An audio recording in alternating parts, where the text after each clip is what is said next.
Hello everyone, welcome to my YouTube channel. आणि आज आपण आलेलो आहे चांदे कासारे येथील 1200 ते 1500 वर्ष जुने असलेल्या मंदिरामध्ये। तर चला मी तुम्हाला दर्शन करवते। अतिशय सुंदर मंदिर आहे। व्हिडिओ खूप इंटरेस्टिंग होणार आहे, त्यामुळे व्हिडिओ शेवटपर्यंत बघा। मी तुम्हाला पूर्ण डिटेल मध्ये सांगणार आहे। आणि चॅनलवरती नवीन असाल तर चॅनलला सबस्क्राइब नक्की करा। आज आपण अष्टभैरवनाथांपैकी एक असलेले बाळभैरवनाथांचे 1200 वर्षापूर्वीचे प्राचीन मंदिर, जे अहिल्यानगर जिल्ह्यातील कोपरगाव तालुक्यातील चांदे कसारे येथे आहे। मुंबई नागपूर जुन्या महामार्गाला लागून असलेल्या या मंदिराभोवती दगडी तटबंदी आहे।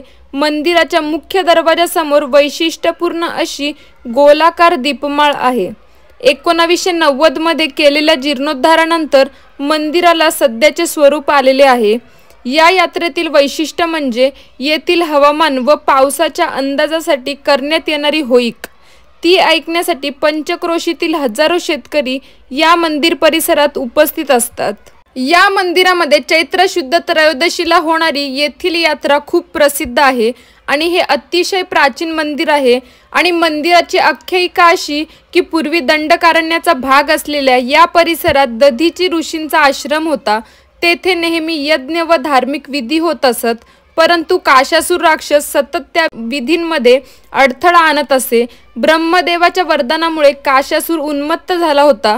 या उन्मत्त काशासुराला अद्दल घडविण्यासाठी दधीची ऋषींनी शंकराची प्रार्थना करून बाळभैरवनाथांकरवी या दैत्याचा अंत व्हावा अशी इच्छा व्यक्त केली।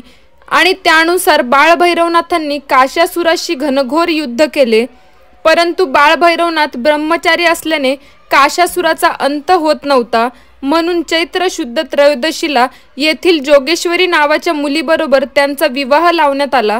आणि त्यानंतर बाळभैरवनाथांनी दधीची ऋषींच्या अस्थिपासून बनविलेल्या बाणाने काशासुराचा अंत केला। ज्या ठिकाणी काशासुरास मारले त्या ठिकाणास काशासुराच्या नावावरून कसारे असे नाव पडले। युद्धानंतर विश्रांतीसाठी भैरवनाथ जेथे थांबले त्या चांदे कसारे गावात बाळभैरवनाथांचे मंदिर आहे आणि अतिशय सुंदर मंदिर आहे। मंदिर परिसरही एकदम शांत आहे।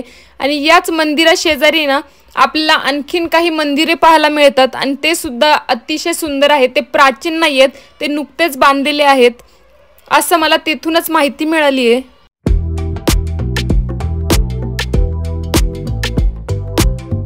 ह्या मंदिरापासून समोरच्या अपोजिट साइडला इकडे मंदिर आहे, खंडोबा मंदिर, शनी महाराजांचे मंदिर वगैरे बांधले। अतिशय सुंदर बांधणी केली आहे मंदिराची। एकदम भारी आणि प्रसन्न वाटतं यार मंदिरात आल्यावरती खरंच।